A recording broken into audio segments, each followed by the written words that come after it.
Hi, I'm John, and this is a product spotlight. Today we have a model from Atlas to look at. It's a little different, so let's head over to the workbench and take a look.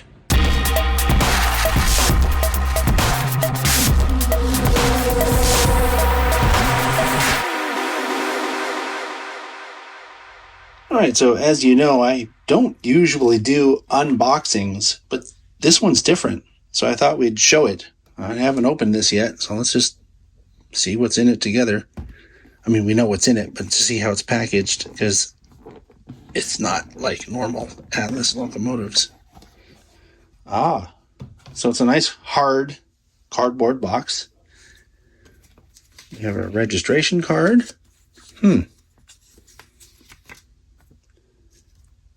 Looks like exploded view. Yeah, exploded view drawings. Oh, more exploded view drawings. And as you can see, this locomotive comes with a ESU version 5 decoder. So this is already a kind of fancy packaging for Atlas. We have the foam on top. Oh yeah. Yeah, this is new. I haven't seen this in an Atlas model yet. It's a lot like their competitors where they have this kind of, I don't know what you call this. Is it a clamshell? What do you call this thing? But anyway, I'm going to get this out and we'll take a really close look at it.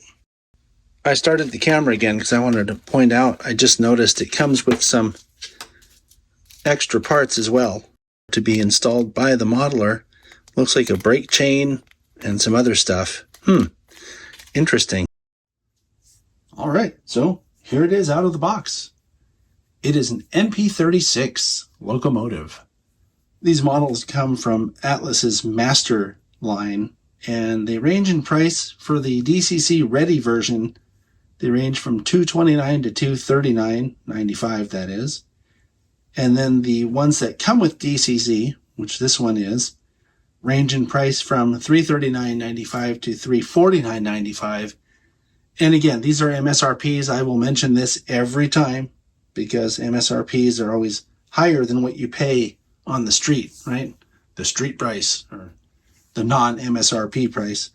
And it looks like Atlas has more than half a dozen of these in terms of different paint schemes and numbers and all that kind of stuff. So your best bet would be to go to the Atlas website and see if they have whatever you're looking for.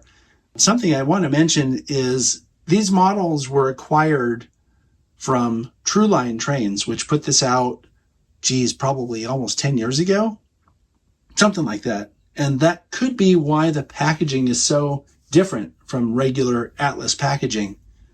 It's an acquisition. So I'm pretty sure when model manufacturers acquire the tooling and plans for other models from other companies, they also inherit the packaging.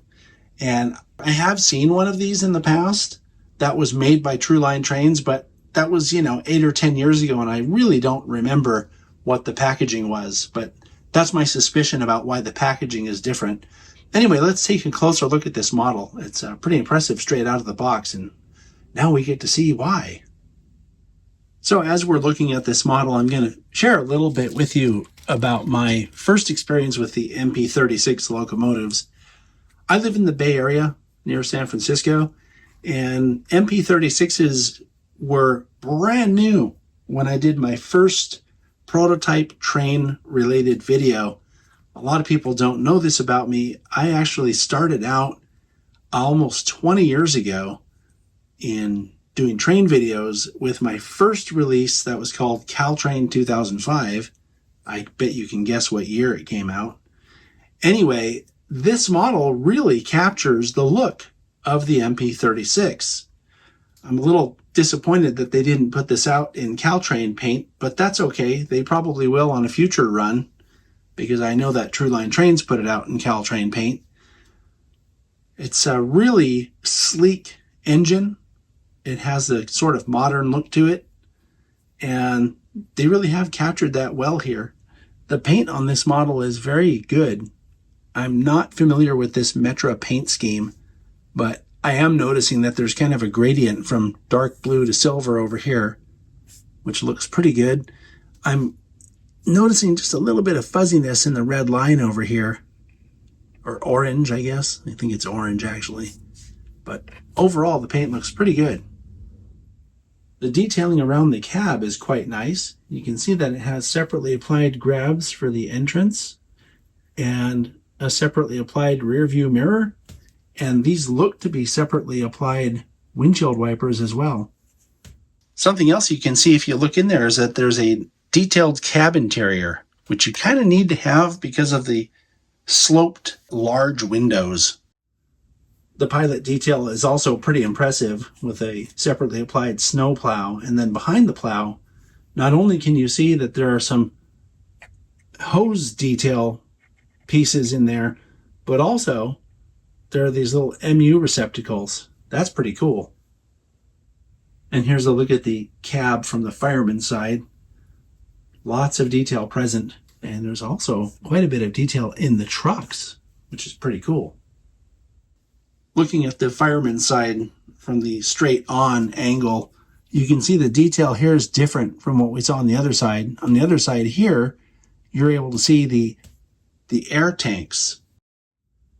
The rear of the model has a lot of nicely done, separately applied grab detail all the way up to the roof. And just overall, the level of detail is quite good on this model. This is the last 3/4 angle shot that we're going to look at. And I just wanted to show you the model from this angle, just so that you can see what the other side looks like back here. The top of this model has a lot of really good fan detail. It looks like the fan housing or the cover to the fan housing separately applied on all of these fans, giving it a really deep look. I can see the fan blades in there. There's also separately applied, looks like metal lift rings along the back there. And then up here you can see there's a separately applied horn casting. Just overall, the detail from the top, which is how most people will view this on the layout, is really good.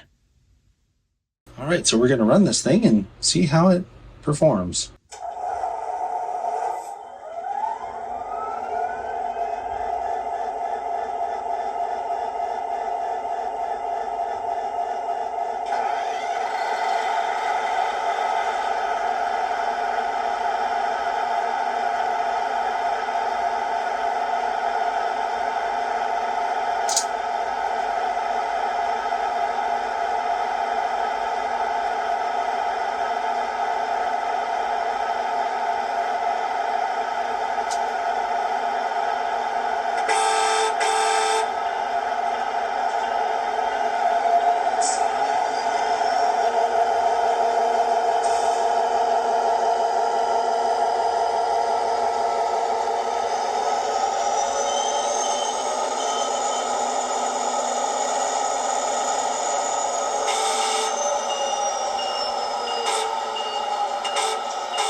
All right, this is the part where I'm going to give you a chance to hear the motor without the sound turned on.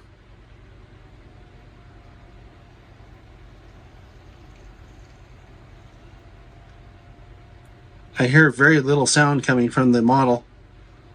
To be fair, I do have my fan turned on in my office today. It's hot out here. But this is a very, very quiet mechanism.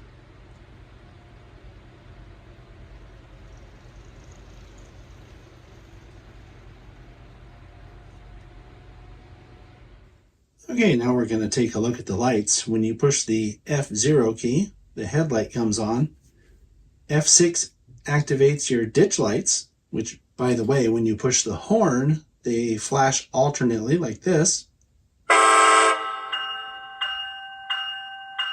Then F14 activates the cab light. So yeah, there's a cab light inside this locomotive, which is pretty cool. Then when you put the engine in reverse, you get your rear marker lights, which are the red ones next to the headlights. So when I change the direction of the locomotive to reverse, the rear headlight comes on. This is a pretty cool model. I was really intrigued when I saw how different the packaging was compared to what Atlas usually provides, which is a very simple package with just a couple of screws holding the locomotive in the packaging, holding it secure in there. So what I liked about this model is that it's a prototype that is actually kind of uncommon in a way. I'm a little disappointed that they haven't produced it in the Caltrain colors, because the True Line Trains version of this model that was Caltrain from many, many years ago had an inaccurate paint job. It was silver with red and black trim. Well, that's correct now, because Caltrain has an MP36, at least one that I know of, that's painted silver instead of the light gray that they used to be painted. So if you wait long enough, the prototype specific detail gets there, kind of. Anyway, great job, Atlas. I'll see you all next time.